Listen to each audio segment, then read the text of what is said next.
Bismillahirrahmanirrahim. Assalamualaikum warahmatullahi wabarakatuh.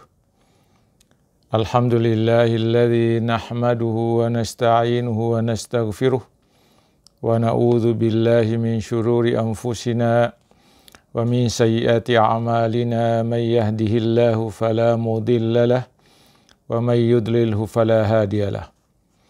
Wassalatu wassalamu ala ashrafil anbiya'i wal mursalin sayyidina wa maulana Muhammadin wa ala alihi wa sahbihi ajma'in, amma ba'd. Para pencinta kalimat hikmah Ibnu Athaillah yang dirahmati Allah Subhanahu wa ta'ala.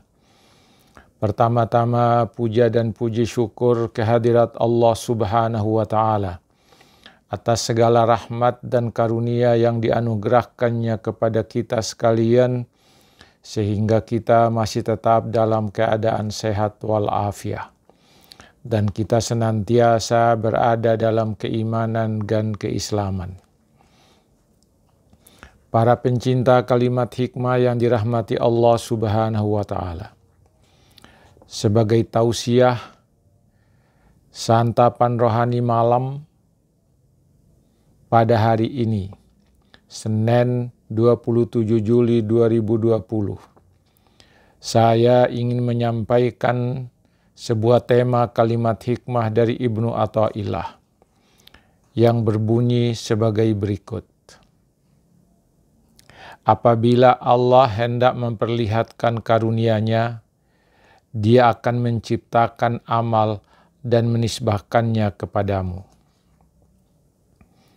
Dalam bahasa Arabnya, Ibnu Athaillah berkata, Iza arada ayyudhira fadlahu alaika, khalaqa wa nasaba ilaika.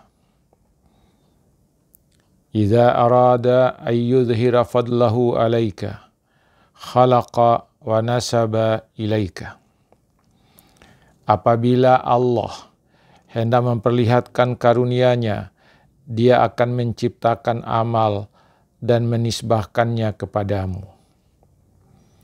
Para pencinta kalimat hikmah yang dirahmati Allah Subhanahu wa ta'ala.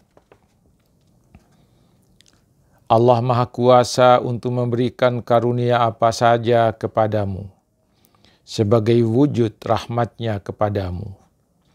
Tidak ada halangan bagi Allah untuk melakukan semua itu, karena Allah Maha Kuasa. Engkau sudah tahu bahwa amal yang engkau lakukan adalah milik atau ciptaan Allah. Engkau hanya melakukannya, tetapi yang menjadi penciptanya adalah Allah Subhanahu wa ta'ala. Allah Subhanahu wa ta'ala bisa saja menganugerahkan karunia-Nya bila Allah menginginkannya.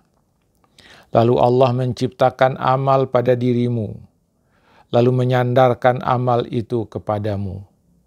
Bisa Allah lakukan, kenapa tidak? Jika Allah sudah memberikan karunia-Nya seperti itu kepadamu, maka Allah akan menyatakan melalui malaikat-Nya bahwa engkau adalah hamba-Nya yang taat. Engkau adalah hamba-Nya yang bertakwa. Engkau adalah hamba-Nya yang kuat beribadah. Dan engkau adalah hamba-Nya yang suka beramal. Karunia Allah itu kepadamu bisa dinyatakan melalui pandangan dan lisan hamba-hamba-Nya yang menyatakan kepadamu bahwa engkau orang-orang yang taat beribadah. Engkau adalah orang yang bertakwa, dan engkau adalah orang yang tekun beramal ibadah. Para pencinta kalimat hikmah Ibnu Athaillah yang dirahmati Allah Subhanahu wa ta'ala.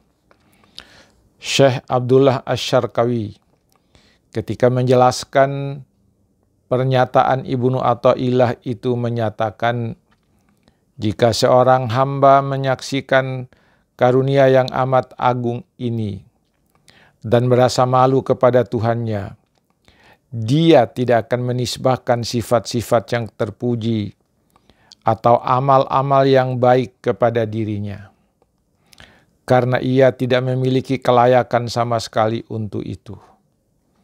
Adapun sifat-sifat tercela dan amal yang buruk, menurut etika, sepatutnya dinisbahkan kepada dirinya sendiri.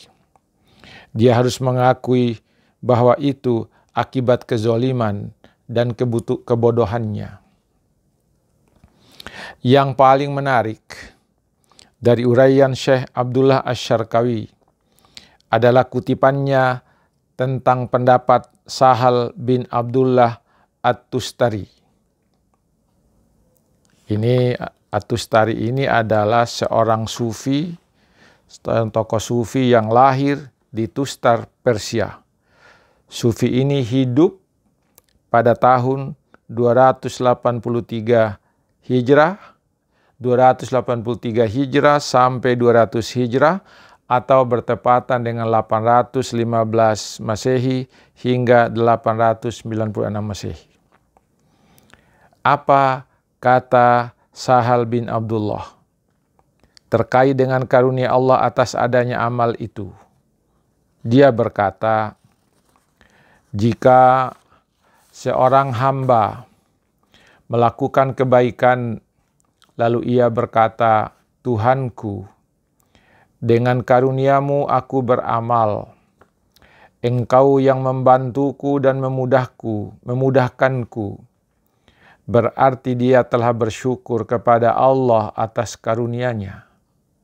Saya ulangi, jika seorang hamba berkata, Tuhanku, dengan karuniamu aku beramal, dia sandarkan amalnya kepada Tuhan. Engkau yang membantuku dan memudahkanku, dia sandarkan kepada Tuhan. Ini berarti bahwa dia telah bersyukur kepada Allah atas karunia-Nya.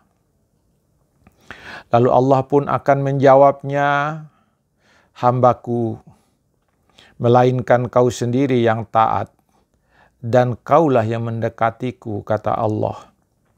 Namun, jika ada seorang hamba yang hanya memandang dirinya sendiri lalu dia berkata, aku yang beramal, aku yang taat, dan aku yang mendekat. Ini berarti dia telah sombong kepada Allah. Maka Allah akan berpaling dari diri hamba yang seperti itu. Bahkan Allah akan berkata kepada hamba itu, hambaku, akulah yang membimbingmu, aku pula yang membantumu, dan aku pula yang memudahkan jalanmu.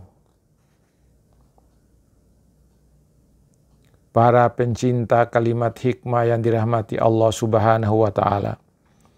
Kata Sahal bin Abdullah lagi, sekiranya hamba melakukan keburukan, lalu berkata, Tuhanku, Engkau yang menakdirkannya, Engkau yang menetapkannya, dan Engkau pula yang memutuskannya.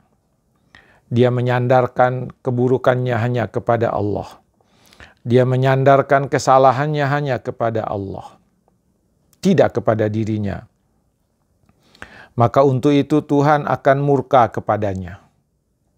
Allah murka kalau ada seorang hamba menyandarkan keburukannya kepada Allah, karena takdir Allah, karena kehendak Allah. Allah akan berkata kepada hamba itu, justru engkau yang telah berbuat buruk. Kau adalah hamba yang bodoh, kau adalah hamba yang durhaka. Sekiranya hamba itu berkata, Tuhanku, aku telah berbuat zalim, aku telah berbuat bodoh, dan aku telah berbuat buruk. Tidak disandarkannya kepada Allah keburukannya itu. Maka pada saat itulah Tuhan akan mendatanginya dan berkata, hambaku, akulah yang memutuskannya, akulah yang menetapkannya, dan kau pun telah kuampuni, kau telah kumaafkan, dan aku tutupi aibmu dan kesalahanmu, kata Allah. Di sini para pendengar, para pencinta kalimat hikmah yang dirahmati Allah Subhanahu wa Ta'ala, bahwa seorang hamba tidak boleh sombong, tidak boleh angkuh terhadap amal ibadahnya dan kebaikan yang dilakukannya. Kalau seorang hamba mengaku dan berkata bahwa semua itu adalah amalku, bahwa semua itu adalah usahaku sendiri, maka pada saat itulah Allah murka kepadanya dan berpaling dari diri hamba yang seperti itu. Jika seorang menyatakan bahwa kebaikan yang dia lakukan adalah berkat bimbingan Allah dan petunjuknya, maka Allah akan menyatakan kepadanya, engkaulah yang taat kepadaku dan engkau pula yang mendekati aku, dipuji oleh Allah. Karena itu kita tidak boleh sombong atas kebaikan kita. Kita harus menyandarkan kebaikan kita adalah Allah Subhanahu wa Ta'ala. Para pendengar, para pencinta kalimat hikmah yang dirahmati Allah Subhanahu wa Ta'ala. Sebaliknya, seorang yang telah berbuat buruk tidak boleh menyandarkan amal buruknya itu karena takdir Allah. Tidak boleh juga karena itu keputusan Allah. Jika itu yang dikatakannya, maka Allah akan murka kepadanya dan Allah akan berkata, itu adalah keburukanmu, itu adalah kebodohanmu sendiri. Jika seorang hamba menyandarkan keburukannya kepada dirinya dan dia mengatakan bahwa aku telah berbuat buruk, telah berbuat zalim, maka Allah akan berkata kepadanya, akulah yang telah memutuskannya, akulah yang telah menetapkannya, dan aku mengampuni perbuatanmu itu, aku memaafkanmu, dan aku menutupi kekuranganmu. Para pendengar, para pencinta kalimat hikmah, oleh karena itu, kita tidak boleh sombong terhadap amal kebaikan kita. Itu adalah karena kehendak Allah.